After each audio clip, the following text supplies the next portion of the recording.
Muy bien, vamos a leer la palabra de Dios en el Evangelio de Mateo, capítulo 2, los primeros versículos. Dice así: Cuando Jesús nació en Belén de Judea, en los días del rey Herodes, vinieron del oriente a Jerusalén unos magos, diciendo: ¿Dónde está el rey de los judíos que ha nacido? Porque su estrella hemos visto en el oriente y venimos a adorarle.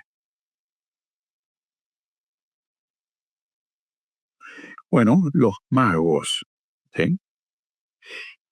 Los que comúnmente llamamos los Reyes Magos, en este relato del Evangelio, nos ayudan cuando pensamos en esto que hemos vivido, en Navidad, bueno, Año Nuevo, y ahora estamos pensando en esto, en la visita de los magos. Este, por supuesto, siempre está presente, ¿sí? Estos magos que vienen de Oriente. Hablamos de la Navidad y tenemos que tenerlo en mente, son acontecimientos que marcaron la historia. Cuando el eterno Hijo de Dios se hizo hombre y nació en Jesucristo, ¿eh? ¿Cómo responde el mundo? Esto es interesante porque desde allí tenemos que analizar estas cosas. Las reacciones fueron, por supuesto, diversas, ¿m? Desde la aceptación al rechazo. Desde la intención de Herodes de destruirlo hasta el deseo de los sabios de Oriente de venir a adorarlo.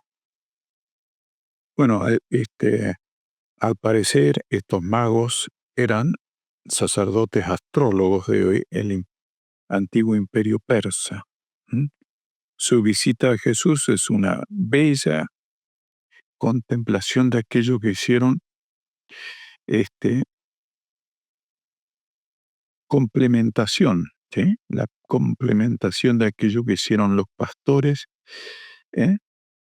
Los dos grupos no podrían ser más diferentes en todo sentido, desde el punto de vista étnico, ¿no? Los pastores eran judíos, y en tanto que los magos eran gentiles, ¿sí? Este, y en tanto en el tilde intelectual, los pastores eran personas simples y sin instrucción. O sea, su vida, su tarea, su trabajo consistía en cuidar ovejas, estar en el campo con ellas. Es de allí cuando el ángel les anuncia ¿eh? Este mensaje tan precioso de Navidad. ¿m? Este, y bueno, los magos eran estudiosos, eran hombres sabios de Oriente. Socialmente los pastores pertenecían al mundo de los que no tienen, en tanto que los magos, a juzgar por los costosos regalos que llevaron, eran personas ricas. Llevaron regalos de mucho costo y hicieron un viaje impresionante para la época, para llegar allí a adorarle, ¿sí? Así que seguramente tenían medios para hacerlo, ¿sí? Y eran esa otra clase social. ¿m? ¿Eh? Pero bueno, a pesar de esas barreras racial, intelectual y social, que habitualmente separan a las personas entre sí, los magos se sumaron a los pastores en su adoración al Señor Jesús. Anticipo, ¿sí? Porque recién nacía, de lo que, millones de otras personas del mundo, gentiles diríamos, han llegado a adorarle. ¿Sí? Esto que comenzó con esos magos, ¿sí? Nunca se ha interrumpido, siguen siendo muchos los que deciden creer y adorar a nuestro Señor y Salvador Jesucristo.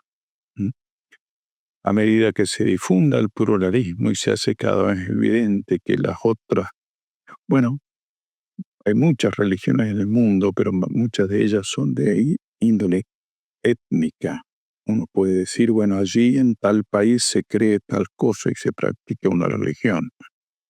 Sin embargo, el mensaje de Jesucristo no tiene límites y no tiene culturas.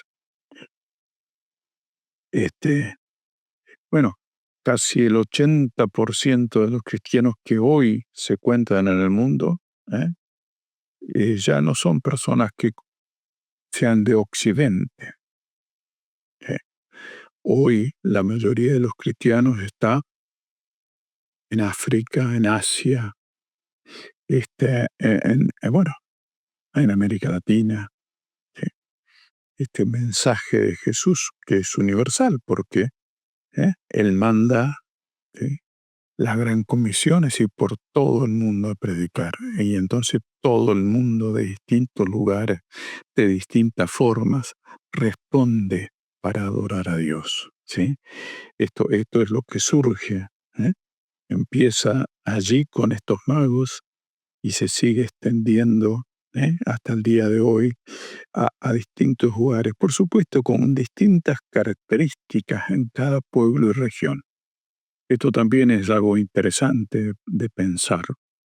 Cuando decimos que somos iglesia, cuando decimos que somos discípulos, ¿eh? Tenemos que reconocer que hay una enorme multitud de personas que, al igual que nosotros, adoran a este Cristo, a este Jesús nacido allí en Belén, ¿sí? ¿Mm? Que lo hacen en su idioma y a su manera. ¿Sí? Nos puede sorprender, ¿sí?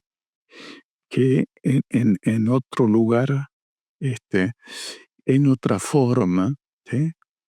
Algunos en pequeños lugares, escondidos quizás. Algún misionero nos contaba que en algún país árabe, ¿sí? Para poder juntarse y cantar, ponían colchones en las puertas y ventanas para que no escape ningún sonido del momento que ellos se juntan para hablar de Jesús y para adorarle. ¿Eh? Y después tenemos, bueno, iglesias que lo hacen al aire libre, con todas las características. Me recuerdo yo en Santiago del Estero había un grupo en el norte de Santiago. Se juntaban a la orilla de un río pequeño, ¿eh? Unos de un lado del río y los otros del otro lado. No había puente. Después la iglesia, la convención, ayudó para que hubiese una pasarela, pero en el momento que yo conocí al pastor al grupo que se reunía allí, ellos se juntaban uno a cada lado del río y allí hacían el culto de esa manera, al aire libre y la congregación dividida de un lado y del otro de ese río.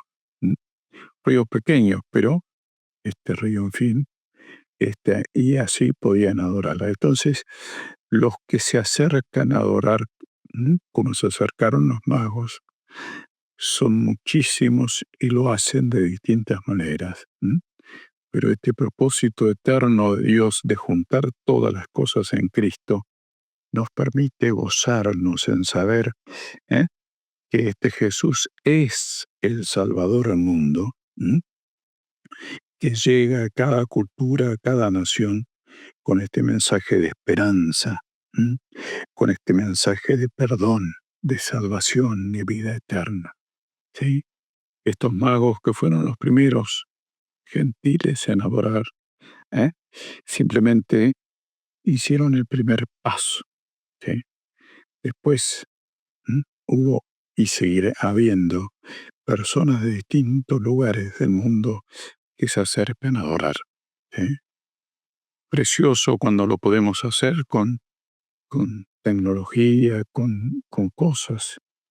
Y cuando no, también, como recuerdo, tengo en mi memoria un grupo en el sur este, que agarraron piedras, una sorprendió, porque para entrar al culto buscaron piedras grandes, y después se acompañaban musicalmente golpeando una piedra con otra.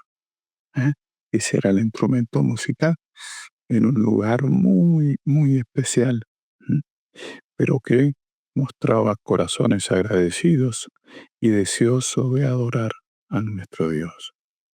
Así que, como estemos, sepamos que somos parte de un enorme pueblo que se acerca a Jesús para adorarle, para honrarle, para servirle, para proclamar ¿eh? ese nombre que es sobre todo nombre que nos da la salvación y la vida eterna.